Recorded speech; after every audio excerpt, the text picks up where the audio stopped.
Okay, so a brief discussion about Beretta's new Elite LTT. Quick go over the features on it. You have essentially a modified M9A1 frame with a modified vertex slide. It has all the standard features of an M9A1 frame like forward checkering, rear checkering, beveled magwell area, and a one-slot Picatinny rail, and a radiused back strap. In addition to that, you're also going to receive the enlarged magazine release, a Langdon Tactical ultra-thin grips, stainless steel grip screws, a stainless steel trigger, and an Elite 2 hammer. The major feature that sets the frame apart is that it has a radius in front of that magazine release, allowing you to get higher up on the gun without having any kind of pain against your knuckle.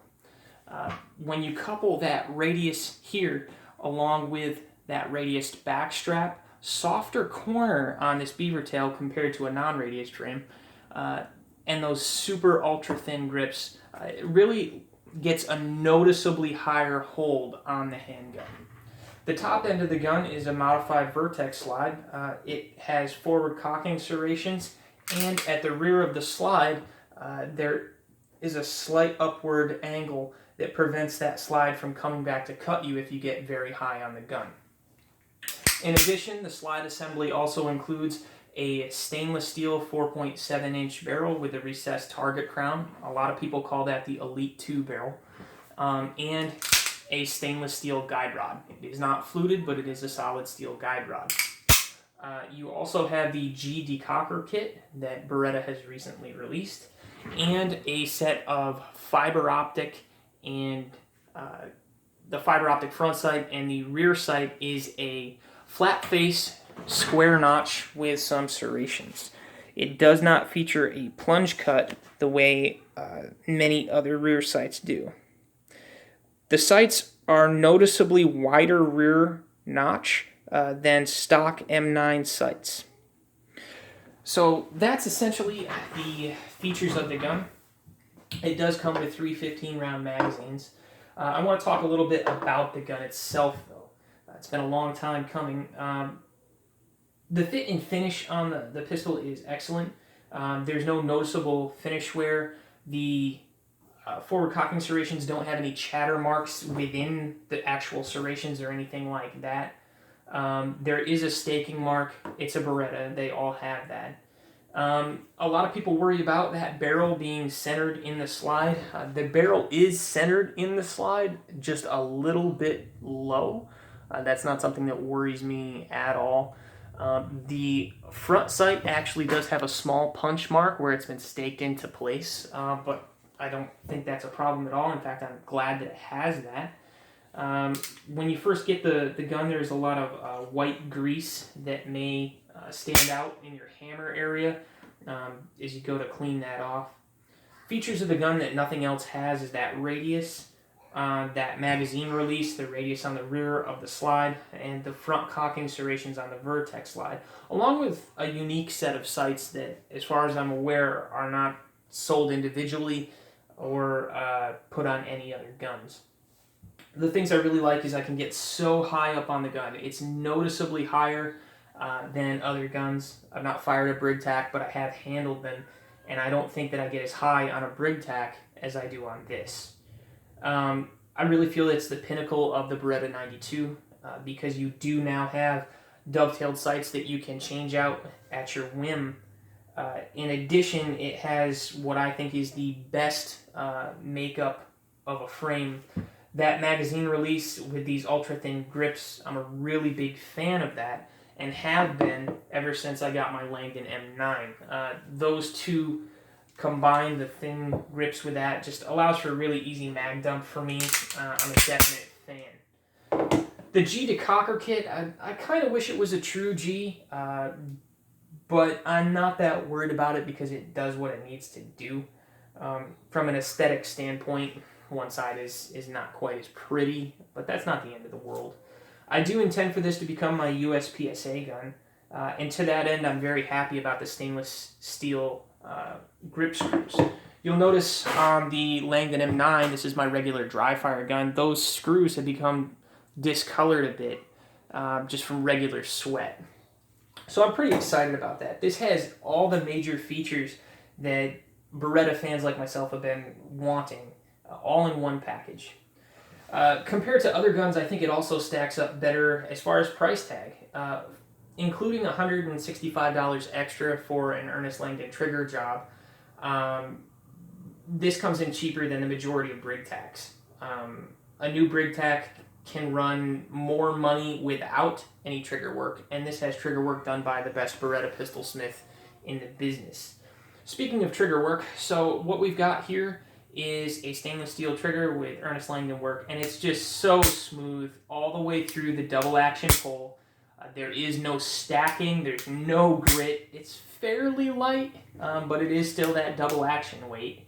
The brake is further back on this, and I think that's because with Ernest Langdon's trigger job, you get that Wilson Combat trigger bar. So it does brake further back, but that puts that brake in the same place as the single action, which I think is really cool. The single action has that little Beretta take-up that they all feature, and then brakes clean and crisp with no grit, and it's not very heavy. It's just a real exceptional trigger pull.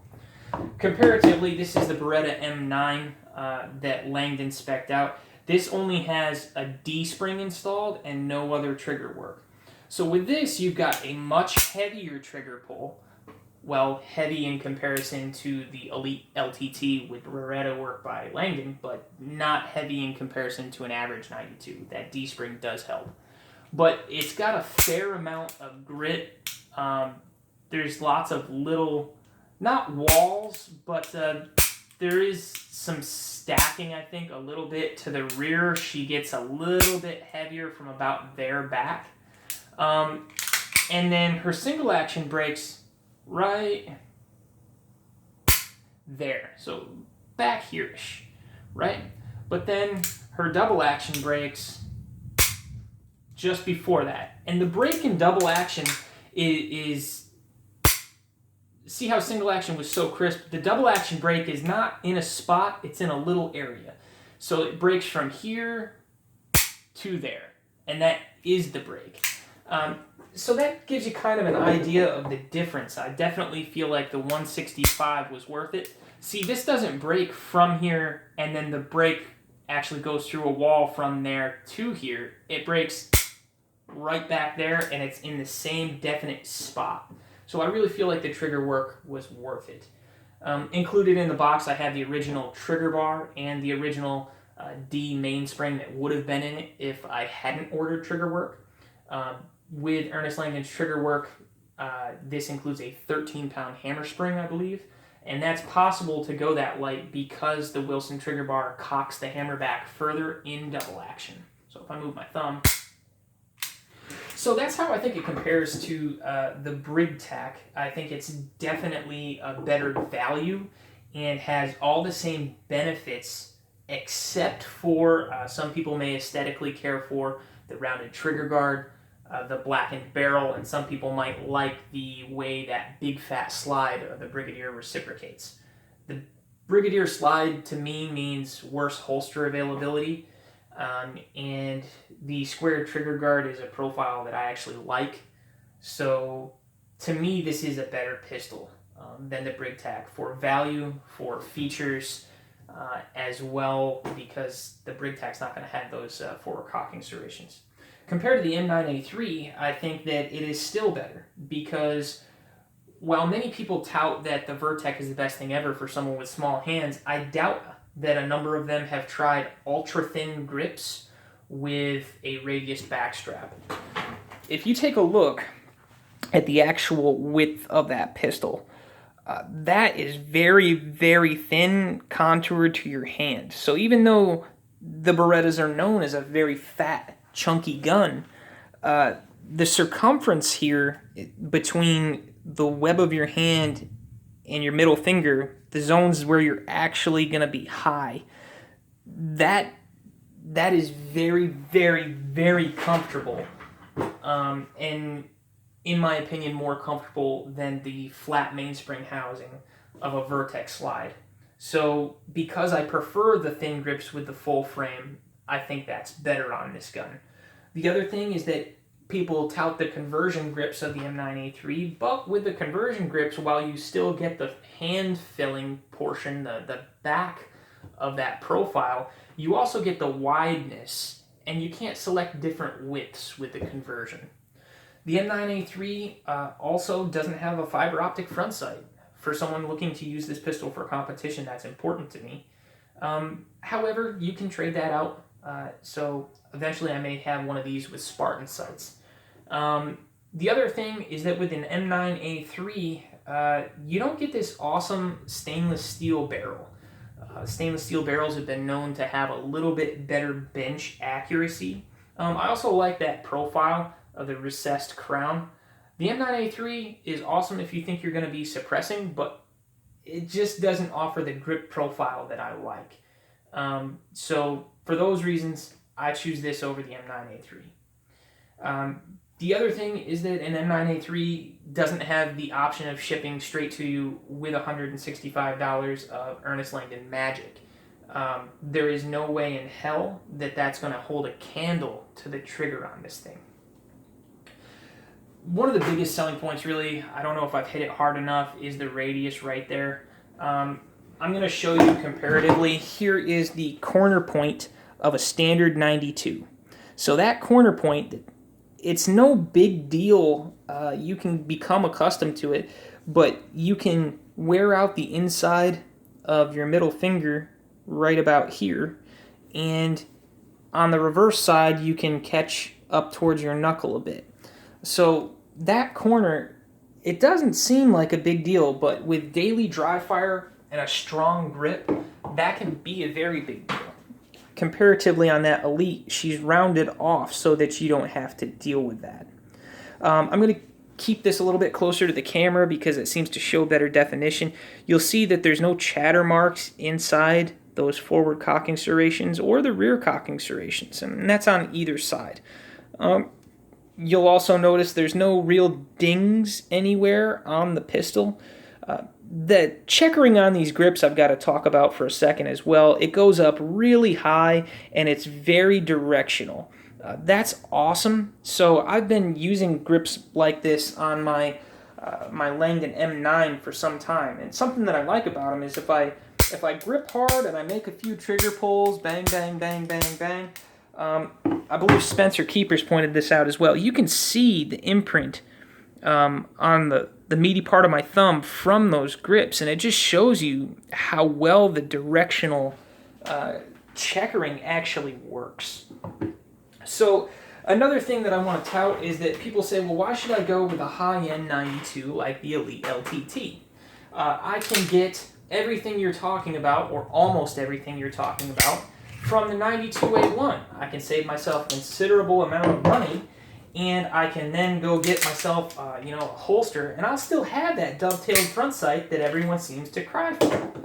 Well, you're right.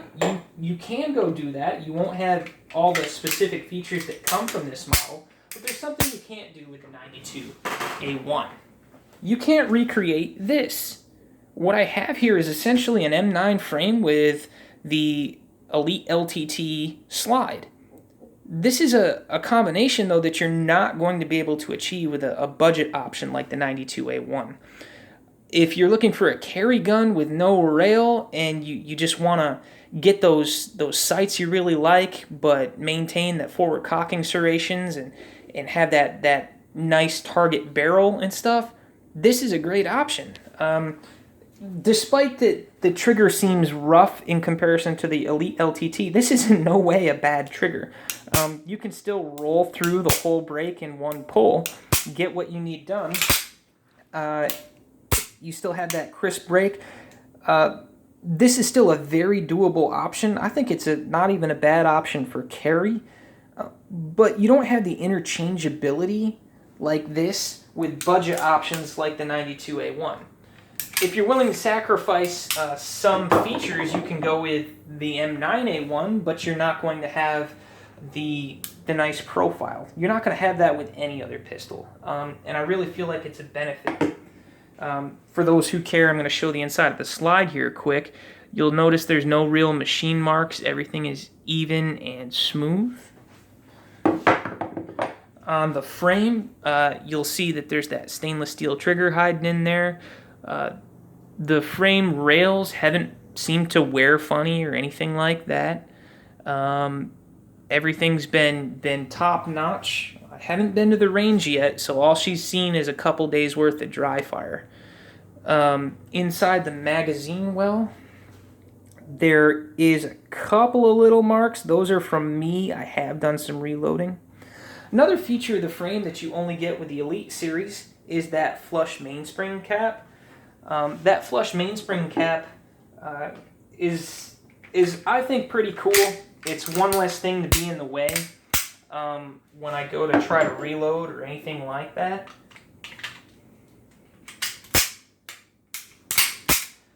So I really do, I like that flush mainspring cap, and you can go get that, and you can have that put on other guns.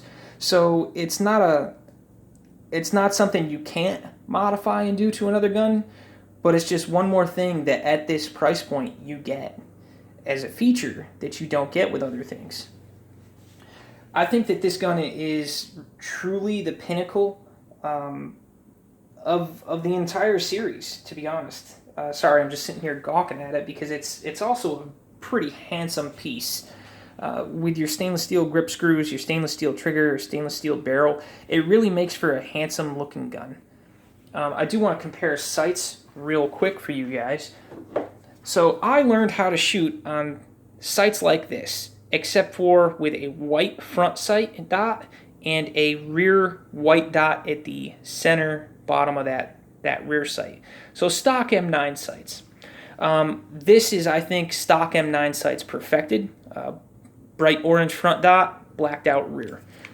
Now in comparison with the Elite LTT, you have a fiber optic front sight and that square notched rear. No plunge cut on the rear. So I have a hard time getting these two next to each other and lined up. So you have a much wider notch on the LTT Elite than you do on the stock M9. A lot of people will prefer that, I think, wider space. Very hard to line up. Depending on the lighting, the fiber optic sight can be equal with the M9 red dot or M9 front sight. They're fatter on the stock M9 than they are on this. That, I think, is why the notch looks like it has so much more light space when you're lining it up. I would say the Elite sights are also a little bit taller. Overall, I don't think that there's very much difference at all. So if you strongly prefer these sights the way that I do, I think it will be very little transition to get used to these. Overall, I think that the Elite LTT is an excellent fit, excellent finish, excellent feature set with unique features you can't get anywhere else at a better price point than any other premium Beretta. For those of you on a budget, I think still the Langdon M9 is the best bang for your buck for features in a 92 series. But if your money is no option, definitely go with one of these. Definitely take Ernest Langdon up on that trigger work because it's nothing short of astounding. So guys, that's a little bit more in detail about what the features are of the pistol, my thoughts on the pistol. If you have any other questions, comments, concerns, bitches, gripes, complaints, you can talk to Ernest Langdon and Amy at Langdon Tactical. Let them know, hey, what about this? What about that? They can answer most of your questions. I can answer anything that I have experience with, I look forward to using this in competition. I look forward to getting some more time behind it, some live fire behind it. These are all dry fire only thoughts. I've only had the pistol for a little while now. Folks, I can't recommend it enough. Having not shot it yet, I already feel that it's a very strong member of the 92 series. I have no quarrel with saying that I think after shooting it, it's very, very likely to become my favorite gun. It's going to be my competition gun. So now that I have the gun, I gotta get some other stuff like a holster and whatnot. But that's another high point to this is the holster commonality of being able to go in any M9A1 or M9A3 holster. And some folks are making holsters for them specifically. Spencer Keepers and JM Custom Kydex are going to be having their holsters all set up. They're geared up to make holsters for it. So she's already supported by the industry phenomenally, and I can't speak highly enough about it. Go get you some of this, because the trigger work alone makes it a better gun. The feature set just puts it off the charts.